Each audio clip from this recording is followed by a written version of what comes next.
Yes.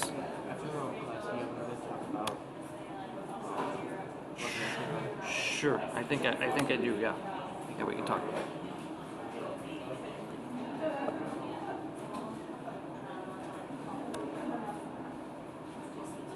All right. Sorry about the delay. I'm running behind schedule. I apologize. All right, so today and tomorrow, just a reminder, everything that's covered today and tomorrow won't be on the exam, right? But will be on the next exam. All right, and then Wednesday we'll do a little bit of a review and I'll talk a little bit about the exam. All right, three most important things. Nick. What's the difference between ganglia versus nuclei? Nuclei are in the CNS and the PNS. That's right. Good. Right. 8 different types of glial cells, right? So make sure you know what each one of them does. Very, very important. Yeah. Where gray and white matter are located in the spinal cord and in the brain. Remember, they're reversed. So just memorize one and then flip the other. Okay? All right. So if I am correct,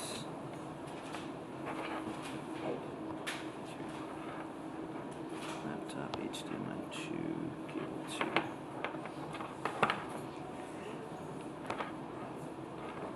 This should work. I hope. No. It's not.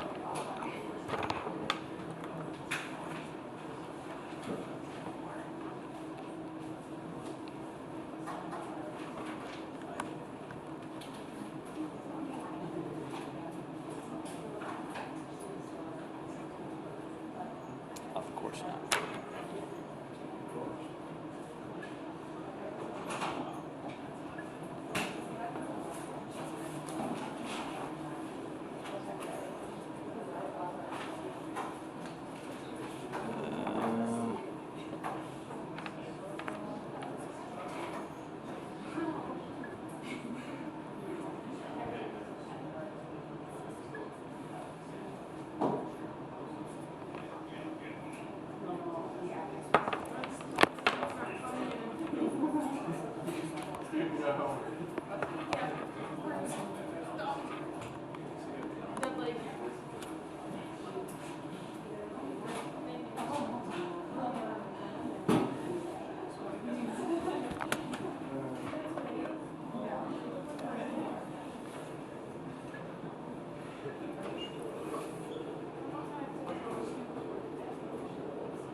Sorry.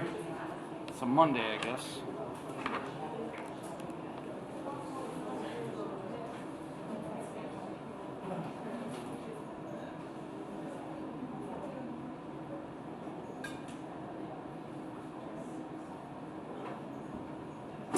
Yeah, all right.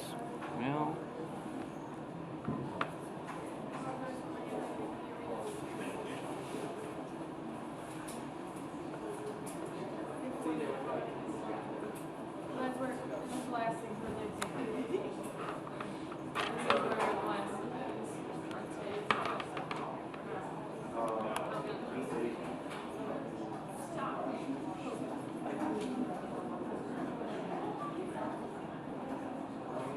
All right, I gotta go find a different piece here. I'll be right back. Sorry, it's not working.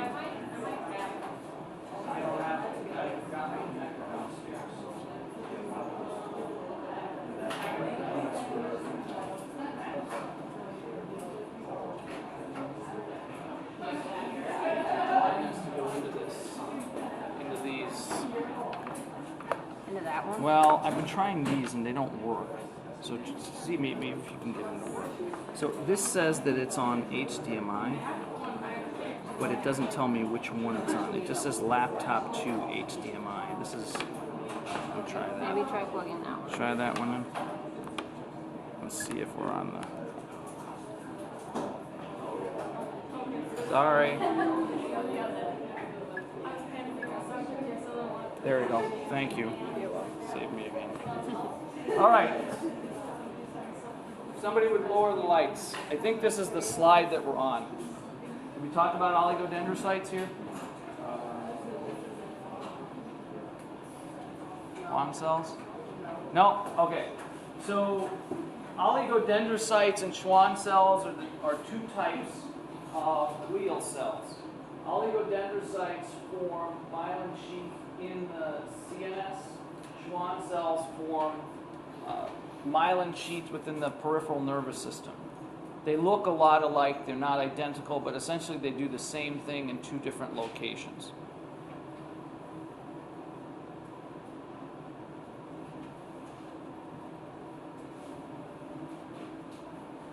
Remember that the myelin sheath is insulative and it allows or doesn't allow electrical current to penetrate it, therefore you're going to speed the current along in the direction that it wants to go, which is down the axon.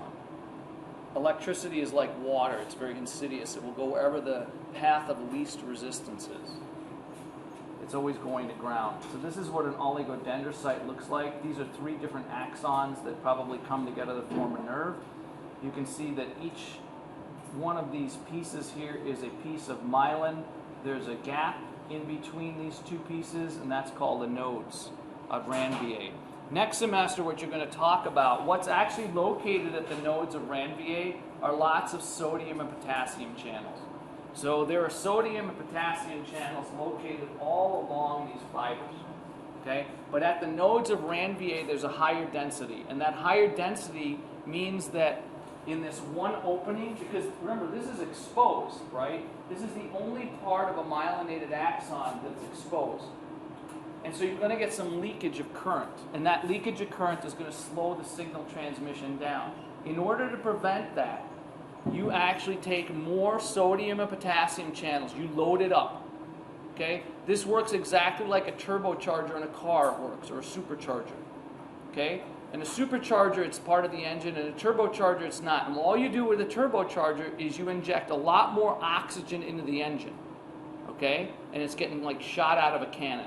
That's basically what it's like if you've been in a car that has one of these. Right? You're pushing on the gas, you're pushing on the gas. The turbocharger ignites. It pushes all kinds of oxygen into the mixture. And when you push that oxygen in, what do? You get a boost.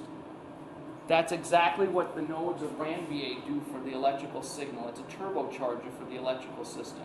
So you don't lose that electrical current. CJ, you have a question? Yeah, you basically. Okay? That's why you have it there. So there's sodium, potassium channels all the way along. And you don't need to know that for this semester, but you need to remember that in terms of next semester, how that functions and why they're there. Okay? Again, the nodes of Ranvier here, okay, there's lots of them. You're leaking current.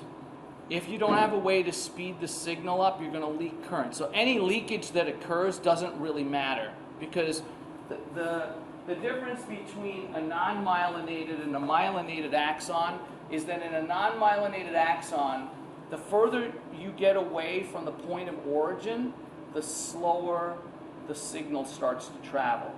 So you lose signal speed. In a myelinated axon, you lose no signal speed. It's partly due to the myelin, and it's partly due to that higher density of sodium and potassium channels. There's no loss. Okay. So where adjacent oligodendrocytes or Schwann cells meet, there are interruptions in the myelin sheath, that's what the nodes of Ranvier are.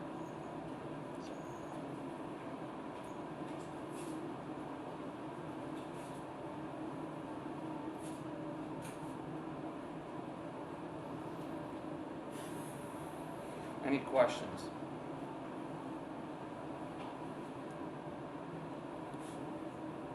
All right.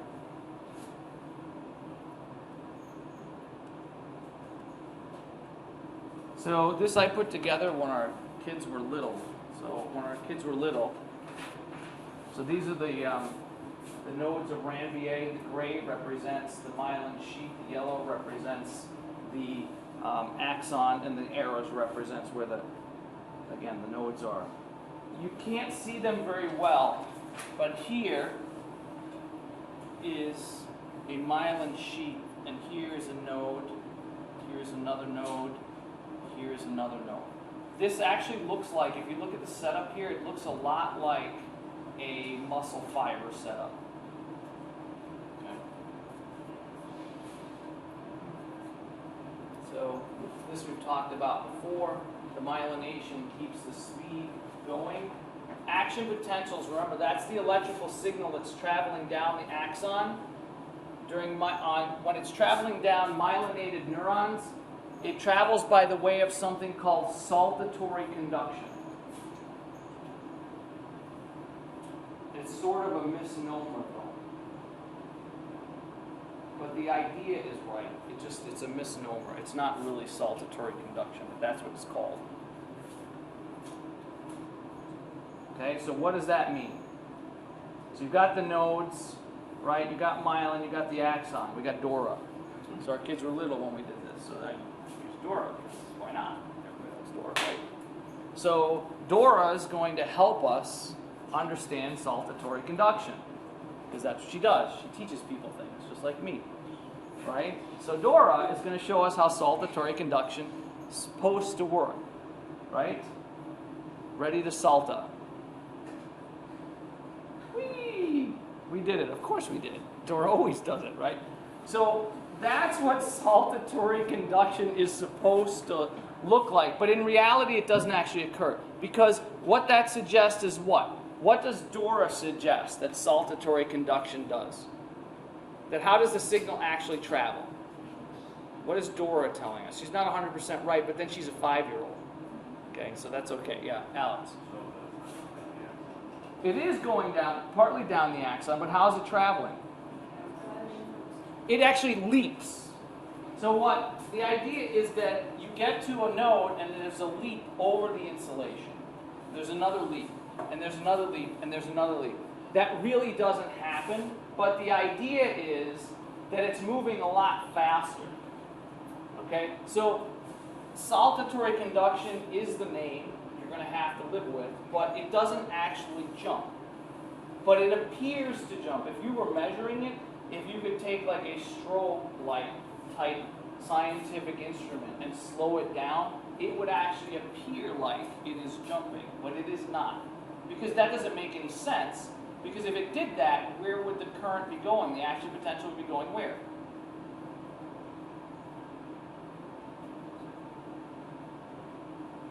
Everywhere. And it doesn't do that. Okay? So it's actually traveling along the axon underneath the insulation. It only appears to be jumping. Okay? And of course we have a swiper. We have a swiper. Alright. So neurons that have axons that are not covered with myelin sheets are called unmyelinated. Now, why do we lose signal? Because there's no insulation. And electrical current will move down its gradient, just like everything else in the universe. It moves down its gradient. So you're going to leak that action potential out. That's one of the reasons why the longer the distance traveled, the slower the action potential goes. So if you're going to cover massive distances, if you're going to cover long distances with an axon, do you want those axons to be myelinated or unmyelinated? Exactly. So you're not going to find these in areas where the axons are really long. Okay, there's going to be some myelination, because if you didn't, you'd be super inefficient. Okay, and you don't want to do that. So you're going to mostly find unmyelinated axons in small children, people that have some pathologies, and in areas within the central nervous system where the distance covered is so small where it doesn't matter. That's essentially where you're going to find it. Yes, Eliza? So if people with unmyelinated neurons, I think they have more gray matter around their... No, they won't have more gray matter. Nope. The gray matter is the same. They just have less. Less white matter. The white matter will consist of something different. Okay? So there are demyelinating diseases. Multiple sclerosis is a demyelinating disease. It happens to mostly men starting in their 40s. And what ends up happening is that the neural cord, right, your spinal cord starts to get scarred over, and tracts within the central nervous system start to scar, so that myelin starts to get disrupted. And so now the signals, you start to leak current and action potential. And then it's more difficult for the current to actually get where it's going. And so they're sort of herky-jerky with their movements. They start to lose motor control. There are drugs that can slow it down, but nothing can stop the progression of the disease. Okay? But that's what's actually happening. Sclerosis is a plaquing process. It's scarring. So your spinal cord, your central nervous system is starting to scar over. And so you start to lose fine motor control is the first types of things to go. So that's a type of demyelinating disease, and it happens to you when you're older. Action potentials travel along the axons of unmyelinated neurons by a way that's called continuous conduction. So continuous conduction is in unmyelinated axons where it goes all the way through on the axon. There's no insulation. Saltatory conduction, the signal still goes all the way through, but it appears because it's moving so fast to jump, but it's actually not happening that way. There's no jumping. And any jump that you'd have, it'd leak into infinity, right? That's what happens to electrical current. It's trying to find ground. It's going to leak to ground. And that's just not very useful to you. Okay. Regions in the CNS that consist mainly of myelinated axons are white in color and are referred to as white matter. It actually has a yellowish tinge to it, but we call it white matter. Right? Regions in the CNS consisting mainly of cell bodies. This is where you find nuclei in the spinal column and in the brain, right? In the brain, it's the outer. The cortex in the spinal column, it's internal. That's where the gray matter is. So here are the axons and the white matter. Here's the gray matter. Any questions on this stuff? Yeah, Tim. So since it's unmyelinated axons and the gray matter, so that means that they're typically just not the No, the gray matter has the nuclei, has the cell bodies. They're not unmyelinated. So within the brain, you're going to find both myelinated and unmyelinated axons, but that's always in the white matter. Okay? The more myelination you have, the more whitish or it's more yellowish it actually turns out. But the actual gray matter itself has mainly just cell bodies. You may find some unmyelinated ones in there because they're short runs, really, really close, but not enough to make a difference in color. Does that make sense, everybody? So again, coming back to this, I told you we would, right? Here's the gray matter on the cortex. Here's the gray matter in the spinal cord. This represents a nucleus somewhere in there, a bunch of these somas together, right? Here's another gray matter, and then you have these axons that connect the two, and then ultimately you have axons that leave the brain and go into your spinal cord. Okay? So you're always going to have, wherever there's gray, you're going to have nuclei within the CNS. So this is a real brain. This is what it would look like. If you've ever seen a real brain, they don't look white. They have more of a yellowish tinge to them. The gray matter is just darker. It's like a beige. They call it gray. Why? I don't know.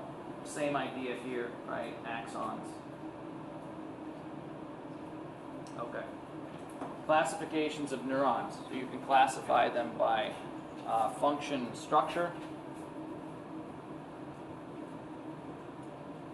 So the functional classification is based on the direction in which the electrical impulses are conducted. That's what we talked about the other day, right? We talked about unipolar, pseudo-unipolar, bipolar, and then multipolar.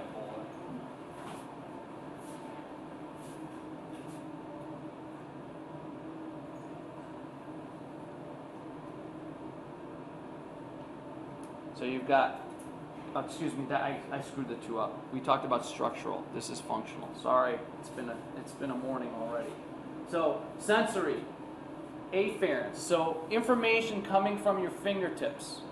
Okay, sensors there are going to send information back to your central nervous system. So that's a direction, right? So they're called afferent signals. Within neuroscience, next semester you're going to talk about this again. A lot of neuromuscular, neuroendocrine stuff going on next semester. If you talk about an afferent signal, what you're talking about is a signal that's going back to the point of origin. In this case, it's the central nervous system. So the sensors that are located in my fingers, when I touch this and I know that it's rough, I'm getting a signal that's going all the way back, an afferent signal to my central nervous system, my spinal cord, ultimately my brain. Efferent or motor signals are going out. So a motor neuron is going to send signals away from the CNS.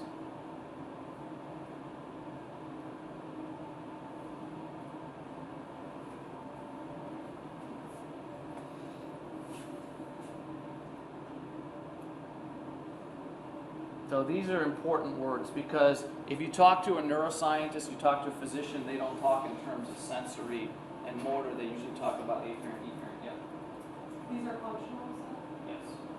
Yeah, sorry about that. I misspoke. And then you have interneurons, which are integration or association centers, right? And they conduct action potentials from one neuron to another. The direction is irrelevant. It's wherever the decision is made and where that needs to go.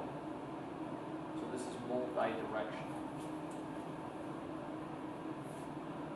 So if on the exam I say interneuron, integrative neuron, association neuron, all the same thing. There's a decision being made and signals being sent out to where it needs to go. This is what I meant. Structural classification, that was the pseudo-unipolar or unipolar, bipolar or multipolar. So they look different. And I showed you what each one of those is and gave you an example. So you should know both. So it's either based on the direction the signal travels or what the actual neuron looks like. Function, structure, structure, function. So this is a pseudo-unipolar or a unipolar neuron, right? This is probably a sensory neuron. Let's imagine that the sensors are over here. This is myelinated, probably. Again, this myelination happened when you were a small child. The signal will travel all the way this way. It never goes this way. But part of the signal, a copy may get sent here, but for the most part, it's going to go in this direction to your spinal cord. Synapse. We already talked about it. We started this with the neuromuscular junction. It's just a specialized type of synapse. The definition, a highly specialized junction between two cells. And there are different types of synapses. The neuromuscular junction is one of them.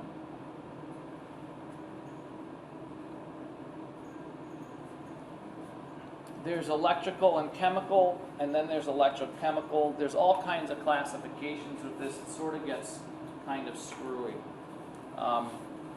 If you're talking about the actual synapse, like where a neurotransmitter is, most people refer to that as a chemical synapse, right? Because at the actual connection point, right, with the presynaptic terminal, the cleft, and the postsynaptic terminal, the neurotransmitter is actually a chemical. An electrochemical synapse is usually referring to a gap junction.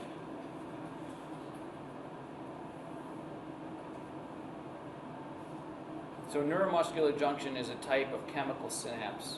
I don't like the terminology, and I'll tell you why. Because what comes down the pike is an electrical signal, which then gets converted to a chemical signal, which gets reconverted back into an electrical signal. So to call that a chemical synapse to me is sort of simplifying it, but that's what it's called. A gap junction can either allow current to go through, an electrical signal, or chemicals. So they call it an electrochemical synapse. Gap junctions. Right. And we talked about junctions before, so we're not going to belabor the point. Where do you find a lot of gap junctions? What areas did it say? Yeah. The heart needs them because the heart works like something called the syncytium. All of those cells work and beat together, right, at the same time. Arjun? SA no, yes. When we get to it, it's right. So it's got its own pacemaker, that's correct. Where else would you find gap junctions? Alex? Smooth muscle of the GI tract, and some other places even within the brain. You're going to find some between certain neurons. There's an area in the pons. Okay, pons is part of the brain. You don't need to know this.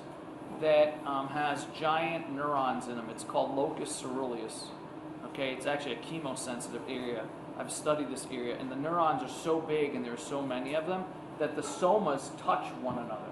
And because the somas touch one another, they actually have gap junctions between the somas. They don't really need that many axons or dendrites because they're compacted and they're huge. Biggest neurons I've ever seen outside of a motor neuron. Only motor neurons are bigger. So they're really large. Okay, and then you got these electrochemical synapses, and we've talked about this, right? So this is the chemical synapses. You've got the presynaptic terminal, the synaptic cleft, and the postsynaptic membrane. So an example here is the neuromuscular junction. So we're gonna cruise through this stuff because we've already done it. We've already talked about it. This is in your notes. You've got the PowerPoints. So I'm not gonna waste any time with it. Okay, so I'm just gonna cruise through all of this because you've got all this. Nothing is new. Okay.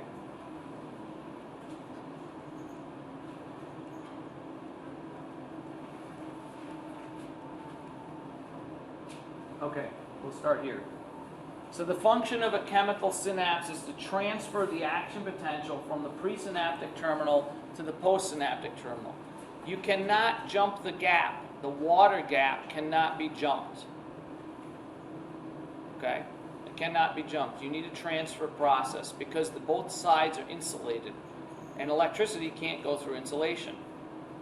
And so what you need is a messenger. And that messenger is a neurotransmitter. In the case of the neuromuscular junction, it's acetylcholine. For some, it's dopamine. For some, it's histamine. For some, it's serotonin. And it goes on and on and on and on. Okay? You can't jump the gap. And the reason those ends have to be insulated is why? If they weren't insulated, what would happen to the electrical current that comes down an axon? What would happen to it? Where would it go? Everywhere. That's just not efficient. Your body, organismal bodies, but the human body is an amazing feat of evolutionary time. Okay? And it is extremely efficient. And having electrical current just leak everywhere wouldn't be good. Now, that being said, you can detect electrical current in a human being. You can. So there is leakage, but the body has tried to prevent as much of that leakage as possible. And so it wouldn't make any sense to just leak current because then you'd have all kinds of things happening when they weren't supposed to. You'd just be walking along and just punch yourself in the face because your muscles would just accidentally end up in that direction. You'd walk up to your friend and accidentally punch him in the face. That wouldn't make for good relations. You'd kick somebody. I mean, weird things would happen, right? That would not be okay. So this is a controlled mechanism having this transfer process. Okay, that's all we have for nervous system. We're going to move on to the brain. Any questions? It's really, really basic. Okay? It's really, really basic. Any questions on anything in nervous system? synapses, types of definitions of types of neurons, myelination, like glial cells. Yeah. What do the astrocytes do again? Astrocytes are the most abundant glial cells. They do things like absorb extracellular potassium and calcium if they get too high. They form the blood-brain barrier, right? And the blood-brain barrier is where these astrocytes will have these feet and legs that attach to capillaries in the brain and prevent things that shouldn't go into the brain from getting there.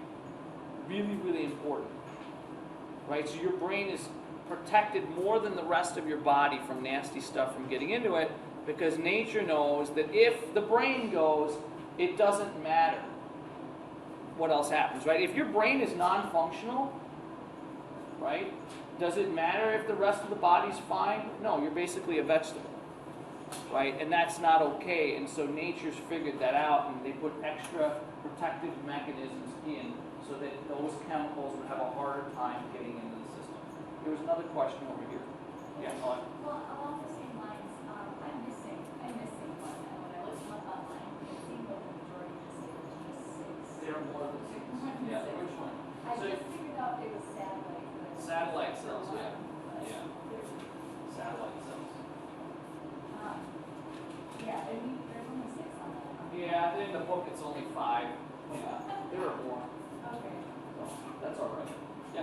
Is it the one, the radio we had is What's that? for, No, there's a couple of them that aren't in the book. I don't know which ones they are. You'll have to look. But there are 5. I think there are 5 in the book, right?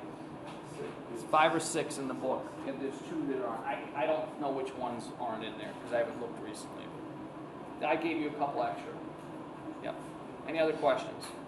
We're going to go on to the brain. So this is everything we've talked about. We're going to see some similar slides, right?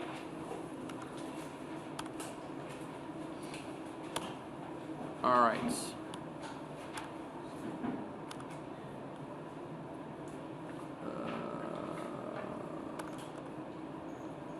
Here we go. So, and we're not going to talk about the cranial nerves today, but on one day we'll go over that sheet that you have. I handed you a sheet. It's also online of the cranial nerves. Instead of doing the lecture, I have found that it's much more efficient to just give people a sheet and tell them to memorize it because it's just more efficient. That's why. Okay, good. So now we're going to go into the brain. And now we're going to talk about the specific areas of the brain that are connected to movement and basic neural that you did, right? So the introduction talks about the cerebrum. That's the main part of the brain. When most people think about the brain, they think about the cerebrum. The diencephalon is something most people never think about unless you're a neuro person. Most people don't even know what the hell that is. The brainstem you may have heard of before, maybe not, okay? The cerebellum you may have heard of before. I'm going to give you some new insights into the cerebellum. Then we're going to talk about the meninges and the spinal fluid, and then finally the cranial nerves. Learn the handout for the lecture exam. So you have that, start memorizing it, because there's a lot of information on it. But not before this exam is over. Wait. Okay. That would be my piece of advice to you. All right. So some of this is review. Go with it. The brain is part of the central nervous system. The brain is divided into 4 main parts. The cerebrum, the diencephalon, the brainstem, and the cerebellum. We're going to take each one in that order and talk about it. We're going to talk about the cerebrum. We're going to break it down into the different subsections. Okay? Because every part of the brain does something different. If you're going to become a neurosurgeon, if you're going to become a neurologist, you're going to have to know where all of these places are and what they do. If you're not, you have to have a basic understanding that they exist, but you don't have to memorize them all. So here's the cerebrum, right? In yellow, that's the big part of the brain. Very few animals have one that big. There are a couple animals that have one bigger than you and me, right? Dolphins being one of them. That's why we think that dolphins may actually be more intelligent than human beings. We don't have any proof, but They tend not to kill each other. That's a high sign of intelligence. Yeah, so maybe they are. Okay. This is the brainstem. Brainstem's, remember that autonomic nervous system? A lot of that autonomic nervous system function is located in the brainstem area.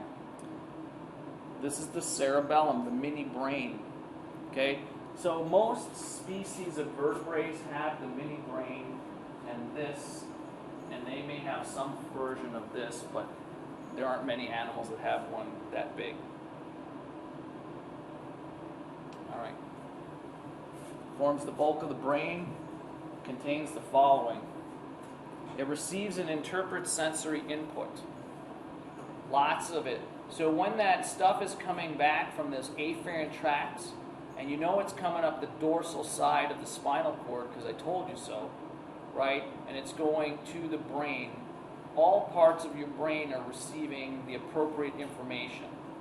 Okay?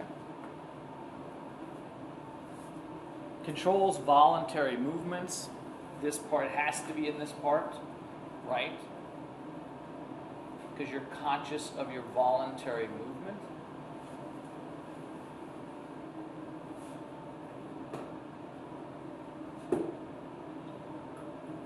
Involved in cognition. Cognition is thinking, right? That's what that means. And emotional processing, right? Cognition. So you're taking a psych course, right? Cognitive psychology is thinking about thinking. There's something called metacognition that actually is thinking about thinking. Metacognition.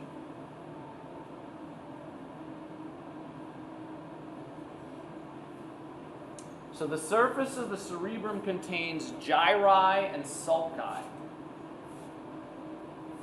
It is plural. Both of those words are plural. And we're going to see what a gyrus is and what a sulcus is. So a gyrus are elevations. All of those bumps in your cerebrum are called gyri. And there's lots of them. The more convoluted the brain, the more complex the brain. So if you take a look at lower vertebrates, they don't have as many convolutions. They don't have as many gyri as you and I do. That's a sign of higher intelligence. The sulci are the grooves. You've already seen sulcus before. A fissure is just a deeper groove.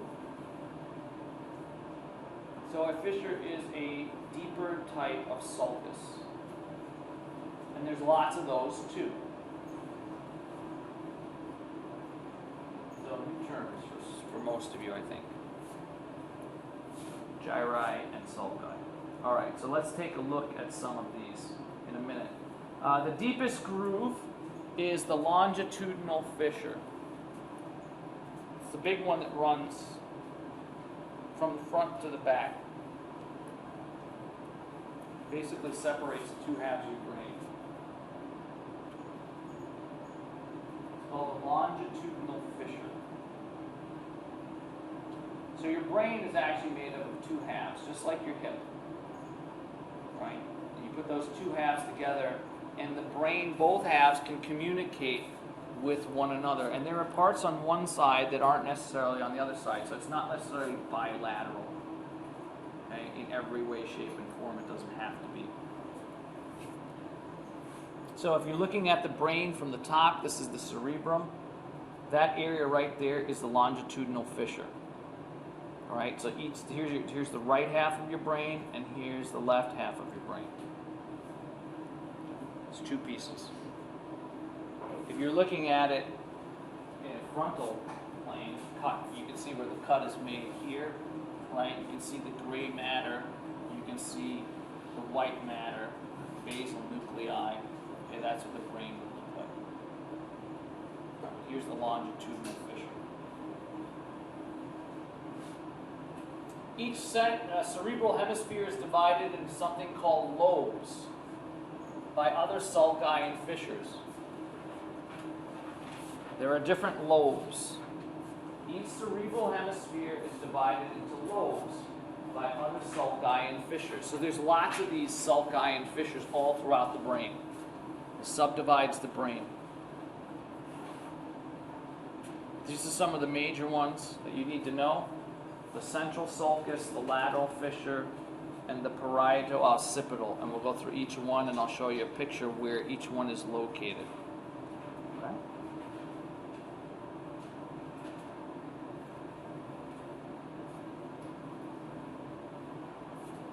Again, the major sulci and fissures include the central sulcus, the lateral fissure, and the parieto-occipital sulcus. Now, some of these, the last one there should sound vaguely familiar only because you should have memorized all of the bones of the skull. And you should be saying to yourself, I've heard them before, in fact, because some of the plates of the skull are actually named like this. And they're named for the area that they sit on top of or over. So the central sulcus divides the frontal lobe from the parietal lobe. The frontal lobe is what makes you human. It is where your highest processing as a human occurs. The front of your head is the part of the head that needs to be protected the most, because that's what makes you human. If you have a condition with frontal lobe damage, and there are some people that have this happen, some people are born with this, one of the things that might happen is, let's imagine that this door, imagine that there were two doors back here, okay? And you give a normal person a choice. You say, I want you to go into the biology spine, and there are two doors there, and I lock one of them. What would you do? What would you do? CJ, what would you do? You find the one that's locked and you use the other door. Someone with frontal lobe damage would continue to do this. They wouldn't know better. Okay? So that's a problem, right? A normal, healthy person would just use the next door, right? If you take a hit to the front of your head, it's the most dangerous part. Now, fortunately, we don't have the front bone. The frontal bone in a human being isn't as thick as some animals. So, for instance, like a ram, right? Certain types of cattle. If you take a look, I worked with goats, okay? We would cut their skull open with a hacksaw, all right? And the frontal bones on a goat are that thick. That's how thick the bone is. I'm pretty sure that nobody in this section right now has frontal bone that's that thick. Why is that? Because even females will ram one another to show dominance. And I've seen this. And you can hear it clap, clap, clap. A ram, the large mountain goats will do the same thing. Different types of cattle. If you take a look at that cattle, right, they're huge. Skull's huge. To protect us, they just don't have that much to protect. We have a lot to protect, and yet this bone is not that big. Okay? So this thing here is the central sulcus. It separates basically the frontal lobe from the parietal lobe. So if you're thinking about yourself as a human being, the front end of your skull, the front end of your brain is the most important part, and the outer portion of that front end is the most important part. That's why things like concussions are kind of a big deal nowadays. We didn't know 10 or 20 or 30 years ago how dangerous they are. And now we know, and so now we make a big deal out of it, and it should be a big deal because the consequences are long term. We don't know how well the brain can heal itself once you take a hit like that. And some people have taken multiple over a lifetime, and that's not good, right? All right. So this is the frontal lobe. This is the most important part of your brain when it comes to your higher function. It's who you are. Who you are, this is it right here. The rest of this, yeah, it's important, but who you are, all in this area here. With this area, the prefrontal cortex being the most important. So the very most important part is in the front. I guess it's not a bad idea because if you're going to defend yourself, it's always from the front. You don't want to put it in the back, right? So I guess it's not a bad idea. And that's the parietal lobe. I've got a picture that's in color that you'll memorize with all of these sections on it, so don't worry about it. The lateral fissure separates the frontal and the parietal lobes from the temporal bone. The temporal bone, right? The temporal bone is in the side by your ear. Right? So that's where the temporal lobe is.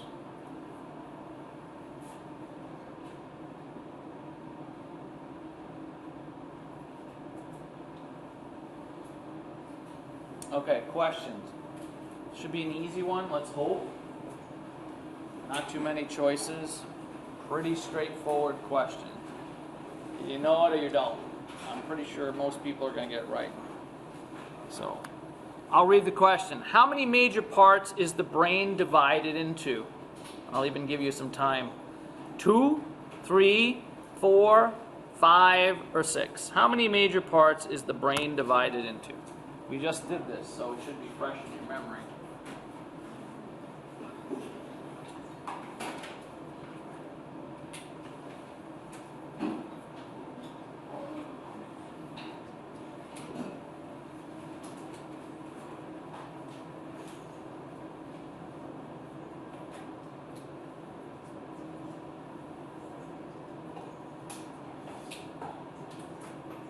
Okay, let's see what we got. Let's hope we got 100%.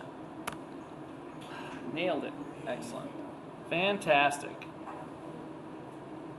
Okay, very good. Nothing left to say about that. Oh, another one. Look at that. That's great. All right, more difficult.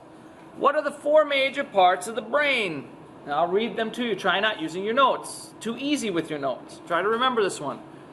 A, the cerebrum, the diencephalon, the homunculus, and the hippocampus. B, the cerebrum, the cerebellum, the hippocampus, and the amygdala. C, the cerebrum, the cerebellum, the diencephalon, the frontal lobe. D, cerebellum, diencephalon, cerebrum, and brainstem. E, diencephalon, brainstem, pons, and midbrain. Let's see what we get on this one. Try not using your notes.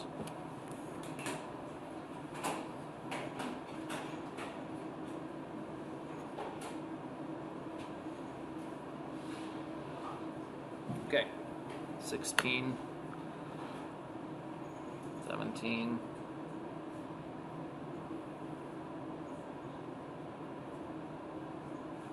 I think that's it. Let's see what we got. You guys are smoking today. Great, fantastic. We should just cancel class, the rest of class, right? Let's go now while we're ahead. Okay. So,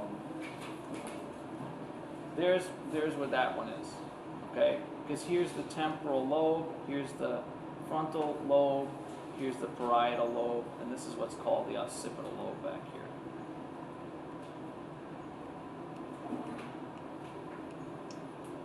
This one makes sense because it's named after the 2 lobes it separates. The parieto-occipital sulcus separates the parietal lobe from the occipital lobe. The occipital lobe is the one that's in the back of your head, okay?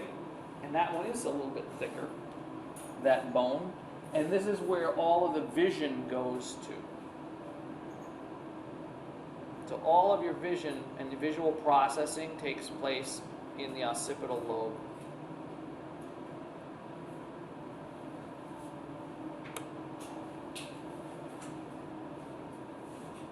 So here's the parieto-occipital sulcus. You can see that this is you can see one lobe here. This is the right hemisphere of the brain, right?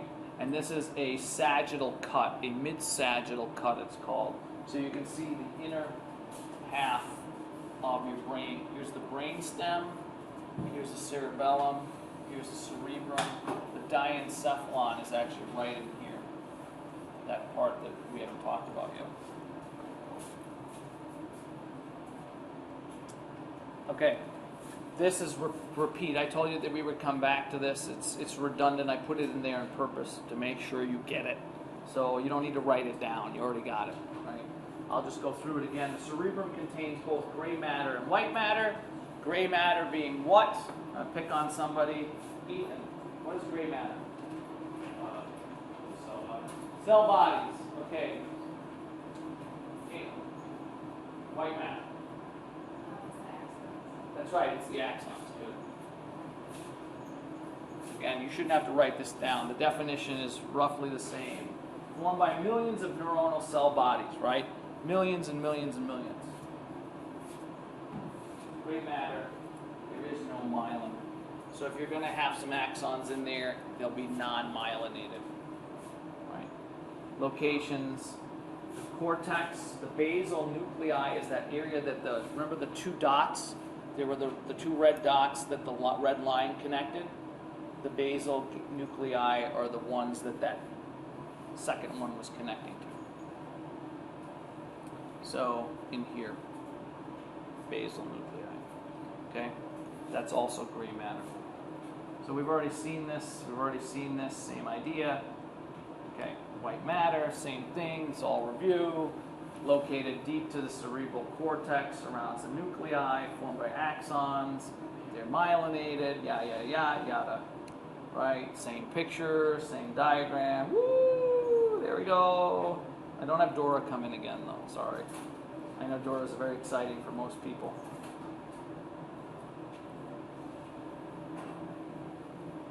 Okay. So the cortex. Cortex, and in physiology, in anatomy, the cortex is always the outer portion of the organ. When we get to the kidney, the renal cortex, right? When you get to the adrenal glands, the adrenal cortex. In the brain, in the cerebrum, it's the outer portion. Do not think of core and cortex being the same. They're not. If you try to do that, you'll be wrong every time. Cortex is the outside. So the specific regions have what are called functional areas, and there are a lot of them that you need to memorize. Okay? Cortex, the most superficial, the gray area, the gray matter, the cortex is the most important part, again, for the majority of these functions. So this, memorize it. Now for this exam, for the next one. These are all the parts we're going to talk about, functional. So if you become a neurologist, you do something in neurology, you go into neurosurgery, right? You have to know, if you go to professional school, actually, you'll not only need to know these areas, but you're going to have to be able to identify some of these gyri and what happens on those gyri. I'll show you how they do it. It's something called a homunculus. You're not going to have to do it, okay? But I'm just going to show you what you're going to have to do. And so you can see here that all of the things that make you, right? This is the frontal cortex here, prefrontal area, all of the motor controls here. There's speech. There's a couple of areas for speech. There's a couple of areas for hearing. There's taste. Is a really small area. You have all of the visual processing occur down here. This is what Homer's brain looks like. Hopefully yours doesn't look like this, right? All kinds of stuff going on in there, right? Your ad here. I guess you can advertise now. Okay. So there are three kinds of functional areas, and they all fall into the motor, the sensory, or association. If you think about the functional neurons that we talked about, right? We talked about sensory, motor, and association or integration areas. So the areas of the brain that match up with those functions of the neurons. Makes sense. Okay. So motor areas, pretty straightforward. Control voluntary muscle. There's a lot that goes into this. Now this is a lot more complicated than just the motor areas because the cerebellum has to be involved, the brainstem has to be involved, so when it comes to coordination. But the big movements all come from these motor areas. Example, the primary motor cortex. This is going to be the most important one to initiate movement, the primary motor cortex. It's located on the precentral gyrus. What is it pre to? The central sulcus. That's correct. So if you know where the central sulcus is, you know where the precentral gyrus is. If you don't know where the central sulcus is, then you're going to have a problem with this one too. So you have to know these landmarks, the big ones, and you start with those, and then you use them. Okay, if this is the central sulcus, and this is the longitudinal fissure, and this is the parieto-occipital sulcus, now how can I use those as landmarks to go to the different areas? Always start with the simple. So controls contraction of skeletal muscle, right? So this is under voluntary control. It's motor control. Your involuntary muscle action doesn't get controlled here. All the stuff around your heart, your blood vessels, your intestines, your stomach, not here. That goes into the brainstem area, which is that one of those 4 big parts of the brain. All right, specific regions of the precentral gyrus control specific muscles. Now you're thinking, how in heaven can anybody do this? It can be done. You use something called a homunculus. But again, if you're not in neurology or in neurosurgery, how much of it you really need to know? You need to get through boards, but you don't need to know it. Ask your primary care physician if he or she knows all these areas. They'll look at you and laugh. I did. Probably. Not anymore. Okay. So there's the precentral gyrus. That means this is the central sulcus. So this is where the primary motor cortex is located. Right? Primary motor cortex, central sulcus, and this is the primary somatic sensory cortex. What would happen if the primary motor cortex was damaged? What would happen if the primary motor cortex was damaged? Yeah. You couldn't initiate movement. That's right. So it could be temporary. So let's say you're playing a sport and you take a massive hit to that part of your head, which is right here, right? Roughly about right here on either side. You could either temporarily or permanently not be able to initiate movement. So it could cause temporary paralysis. The muscles work just fine. The spinal cord works just fine. You can't initiate the movement. So that's one type of issue that would happen. Okay? I'll tell you an interesting story. I know we've been going pretty hard here, and we're just about done. I was watching a special, and you can watch this one if you Google Stan Lee's Superhumans. Okay? There was a guy on there a few years back, and Stan Lee, for those of you who don't know, is one of the guys that created Marvel Comics. He's a billionaire, right? Because he sold it all. Anyway, so he does these shows, and they're kind of actually really cool. They're called Stan Lee's Superhuman. So he finds people that are amazing in every way, shape, or form. So he found a guy they called the Human Calculator. So what they did is and I can't remember the school they went to. I don't know if it was Caltech. I want to say it was Caltech. It was on the West Coast. It wasn't MIT. It wasn't Stanford. I want to say Caltech, right? A lot of engineers, a lot of smart mathematicians there. And he wanted to test this guy to see if he actually was the human calculator. So in the episode, it's a great episode, right? He basically has these math majors with calculators, not unlike the calculators you have, right? And he asks them questions to take the 10th root of a number, all kinds of crazy questions, right? And he has a contest. So he asks him a bunch of questions, add, subtract, multiply, and he gets it right. You know, there's a little chink in the armor, you sort of see he's working hard, it's not going that fast. So they start with easy questions, right?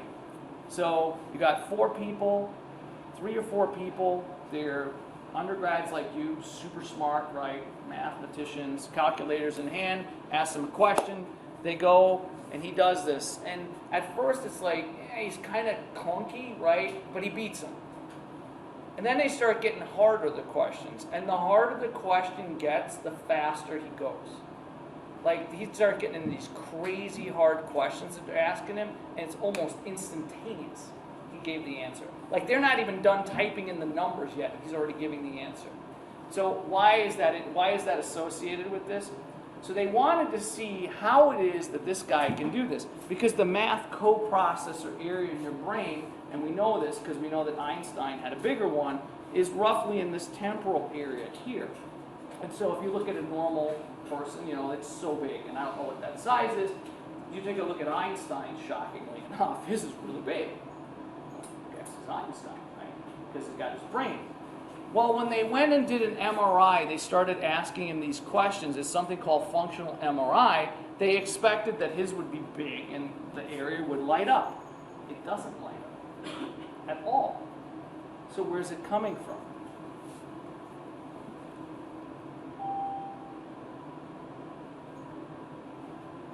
He processes math there, which totally makes sense now.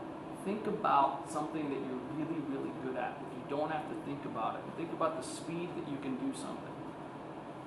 Think about something like a flying wheel kick in soccer and the processing, all of that goes on there, right? This is where he processes math. So that's why he can process math faster than almost any human being on the planet. It's kind of really cool. So just because you have an area doesn't mean that it solely does that. So it's kind of cool. It's an interesting story. Obviously not going to be on the exam. All right, 3 most important things for the day. Either finishing up the nervous system or from the brain. Yeah, Teresa. The 4 different groups or the figures or so. Yeah, learn the big ones, right? Learn the big parts, and then that'll help you do what? By learning those groups, CJ. Oh, go ahead. Cranial nerves. We're going to look at it, but start as soon as this exam's over on Friday. Take a break on the weekend, and then starting next week, look at that sheet. If you've lost it, it's online. There's a lot of stuff going on with the cranial nerves. Don't forget about that. One more thing. Know the parts of the brain. Start looking at that too, because that'll show up on the next exam. All right. Have a fantastic day. Wednesday we'll do about 10 or 15 minutes of review at the end, and we'll talk about the exam a little bit. Okay? Have a great day.